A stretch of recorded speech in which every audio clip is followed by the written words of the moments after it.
Kota Palembang mulai memasuki musim kemarau, dan di musim kemarau seperti saat ini rawan terjadi kebakaran di sejumlah pemukiman, bahkan di lahan-lahan gambut.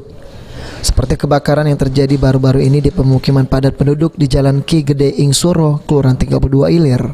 Mengingat seringnya terjadi kebakaran di beberapa titik wilayah Kota Palembang, Dinas Pemadam Kebakaran dan Penanggulangan Bencana DPKPB Kota Palembang menyiapkan setidaknya 8 pos pemadam kebakaran. Hal tersebut diungkapkan langsung Kepala DPKPB Palembang Diki El Tatung ketika dijumpai di sela kegiatannya.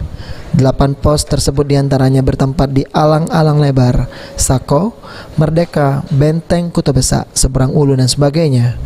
Dirinya juga menambahkan 8 pos tersebut terbagi ke dalam 40 unit dengan 500 pasukan yang siap siaga selama 24 jam dengan cara pembagian shift.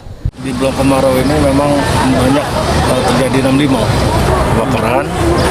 Nah, kita ini siap dengan 8 pos tadi. Jadi kita ada 8 bos untuk mengantisipasi biar tidak terjadi kebakaran. Ini ada kurang lebih ada 500 ya. Nah, unit kita kurang lebih ada 40 dan pos ada 8. Heru Hayudi, PAL TV.